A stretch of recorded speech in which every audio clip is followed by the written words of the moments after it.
Hey, today we're pitting 15 Amiga legends against their PC DOS doppelgangers. Was Amiga truly a master of 2D sprite karate, or did DOS beat it to the punch? Or maybe the answer is somewhere in the middle. Well, you gotta watch the entire video to find out. James Bond 2 is a tongue-in-cheek classic Amiga platformer that puts you in control of a fishy super agent turned half-robot, James Bond. He must thwart Dr. Maybe's evil schemes using his numerous robotic skills and defeat his countless goons. It's fast, colorful, features simple and butter-smooth parallax scrolling, fun, smartly designed levels and impeccable sprite work. Also mod-based soundtrack that has this uncanny Amiga charm to it.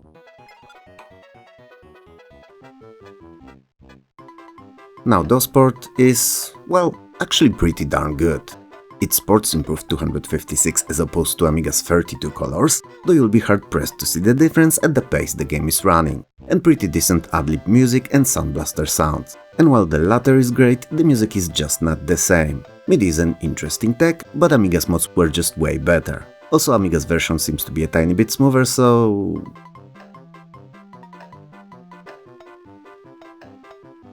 Overall, I'd say that it's a tie, but Amiga has a slight edge here, just because how well it plays. And in the end, that's what the games are all about, playing them. So I'll give Ami a half point.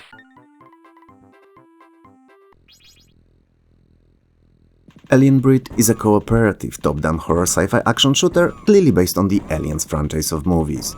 It's composed out of 6 labyrinthy levels on a derelict space station overrun by extraterrestrials. You get to use different weapons to kill them and can purchase better ones and upgrades via computer terminals. Amiga's graphics were pixel heaven, extremely detailed, smooth scrolling and accompanied by an atmospheric stereo sounds and occasional digitized speech.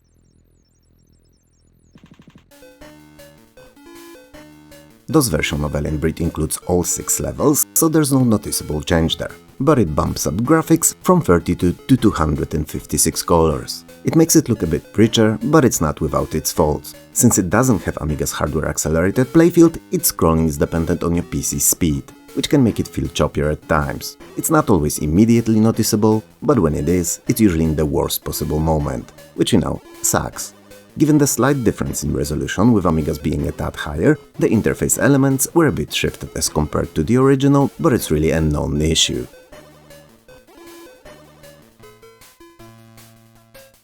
I'm gonna get a lot of hate for that perhaps, but I gotta give it to DOS here. Sure, sometimes it's not as smooth, usually when you desperately need it to be, but the slight update to the presentation and omission of disk swapping secures it a half point.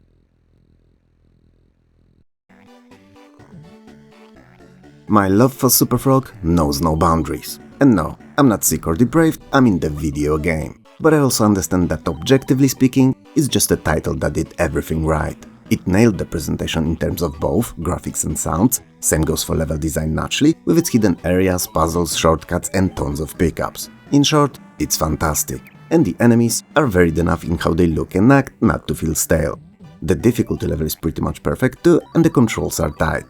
It's not a game to change the world like Mario or Sonic did, but it's one that would if the cards were dealt a bit different.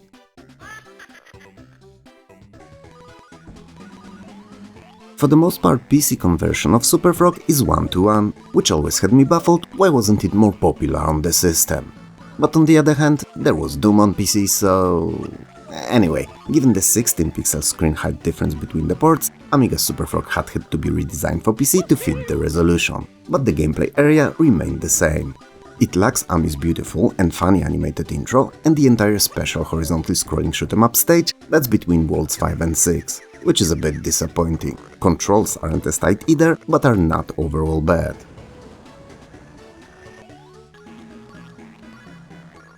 Superfrog definitely ruled on the Amiga, and it's an easy score for the system that played smoother, sounded better and had an extra level. It's not that the PC version was bad, it was great actually, but Amiga's original was just better.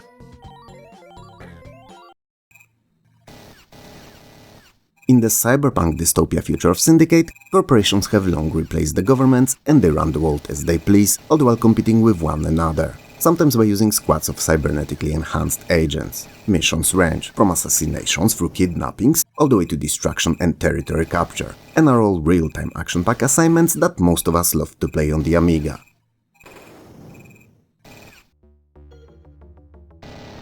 Say what you want about it, but those truly showed what Syndicate was all about. It bumped the resolution to 640 by 400, effectively showing 4 times as much on the map at once, and allowing you to plan and run missions, and react to oncoming enemies and dangers faster and more strategically. Even if it only displayed 16 colors in this mode, the high-resolution presentation made it much more enjoyable.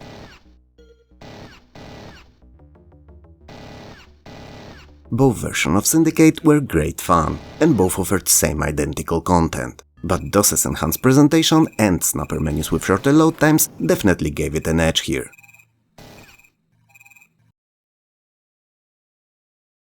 Incredible intro with a pumping soundtrack and a fantastic multiplayer gameplay made Moonstone A Hard Day's Night a true Amiga classic.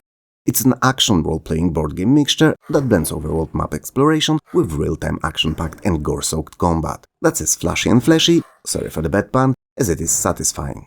Character progression, interesting enemies, huge ass bosses, and exciting competition against other players is what made it one of my go-tos of the early 1990s.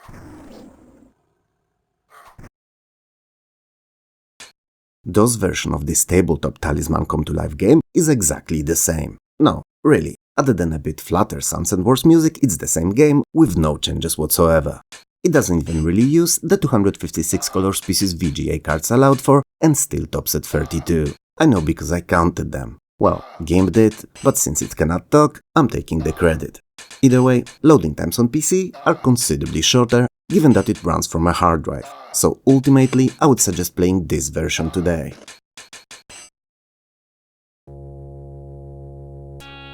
Now, I know what I said, and I stand by it. If you're to pick one port of Moonstone to run now and have some fun with friends, pick the PC. But the score goes to Amiga despite that, because the difference in sound design is quite stark in this one. I mean, just watch both intros and you'll know what I mean. On Amiga it's dark, moody and foretells something terrible to happen. It's a thunderous fart, if you will. And on PC these farts are semi-silent and not as stinky, so Amiga gets a half point.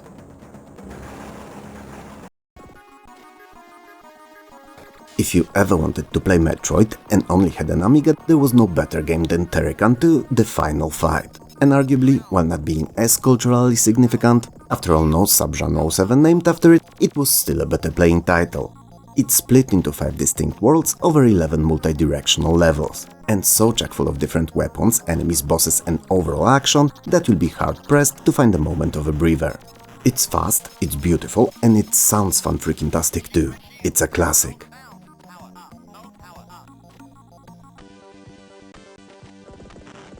Turrican II on DOS is better. Yeah, I said it, because it is. But hear me out. It may not sound as good perhaps, but having released 4 years after the Amiga, it uses PC's VGA to its full capabilities. It's as fast and action-oriented as the original, but also looks gorgeous and is much smoother. I know, hard to believe, but it's a fact. And the colors are so well mixed, it's hard to believe that it's the same game. Once again, if you're to play it today, I'd suggest going for the PC version.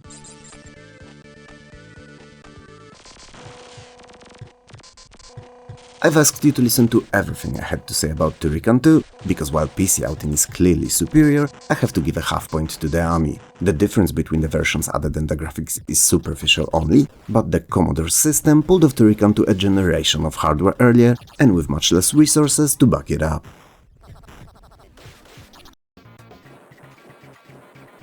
Xenon 2 Megablast is an Amiga vertically scrolling shooter that most owners of the system adored for some completely missed by me reason.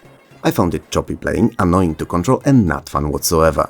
It had an incredible soundtrack, I'll give it that, but from where I sit, and it's a rather comfortable even if budget priced chair, it still sucks. So if you loved it, ignore me and let's focus on the details.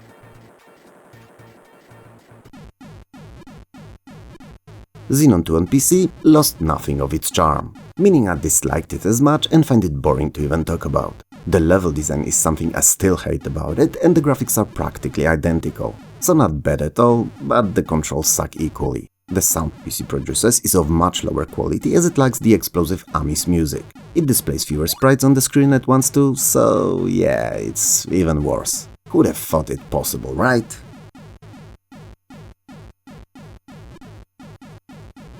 Do I even have to say it? Out of the 2 games that are subjectively bad, yeah, I recognize that I'm one of perhaps 7 people who didn't like it, I picked the lesser evil. so the point goes to Amiga, because the notes it had running in the background of the Mayan were really good.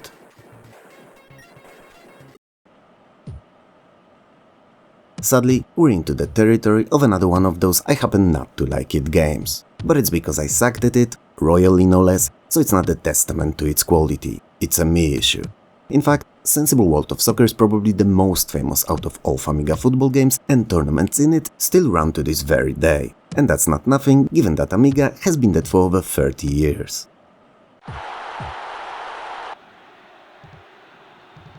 PC lives on. And while DOS in itself is a dead platform, at least as dead as the Amiga, its port of Sensi was actually really good.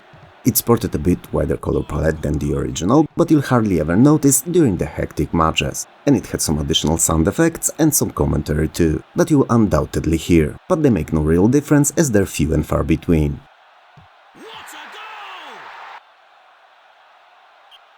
I hate up to jump that many of Amiga platformers used, because most of its joysticks had only one fire button. Or to be more precise, all buttons mapped to one function. The edge that the joystick had in precision of control as compared to the keyboard overshadows PC's slight improvements in graphics and sounds. So Amiga gets a well-deserved half point.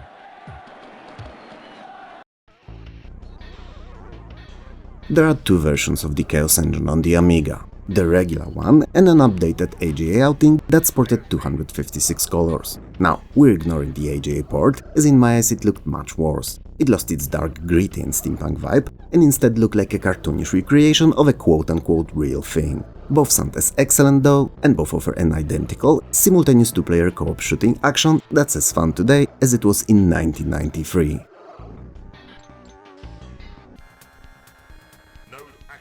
PC version is based on that unfortunate AGA release, so it looks great. And no, it's not sarcasm, it really does. But it also doesn't fit to the theme, atmosphere and setting of the game. The sounds are as good, if not better than on the Amiga, thanks to the Sound Blaster support, but the music, while pretty good for the platform, is a considerable downgrade, dropping mods for playing MIDI files.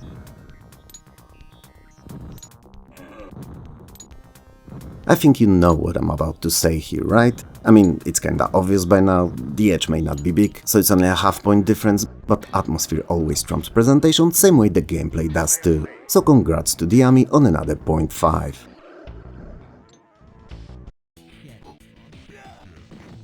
In some circles, Franko the Crazy Revenge was an important game, mainly in newly freed from under the Soviets' boot, Poland. It was nation's first decent beat-em-up, and it was even set in one of its major cities, Stettin. The fact that it also featured comparable to Moonstone use of red coloring to depict, well, let's say, various bodily fluids, made it an instant hit there. And you know, while it was definitely not an arcade quality release, it was a fun short romp that could definitely not be called boring.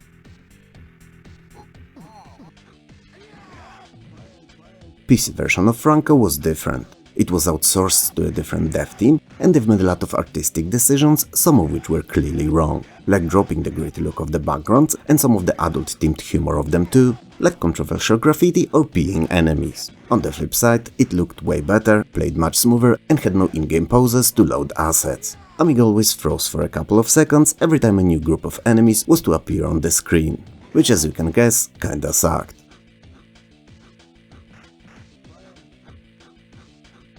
Even if Franko originated on the Amiga and had its root there, later resulting in a release of Doman, a much better Ami arcade-style beat-em-up, PC gets the point here. The graphics, the fluidity of movement and controls, and virtually seamless gameplay are the reason. And there you have it, 10 classic Amiga turned DOS games compared and scored. It was close there for a while, then Ami took a lead, and even though PC really tried and had that last push for the numbers, Commodore's system eventually came on top. But I know what you're thinking here. Cool story, bro, but where's Defender of the Crown, where's Speedball 2 and a dozen of other games? Well, I'll tell you where. In the follow-up, that's definitely happening. I don't know when it's coming out yet, but I'm working on a list of games as we speak, so it's not long, I can tell you as much. So if you're interested in seeing a few other games compared, drop me a line and maybe I'll add them to the list. If you like the video, do the Hulk thing. So you know, smash those like, sub and bell icons. Thanks for watching, take care of yourself, and I'll talk to you soon.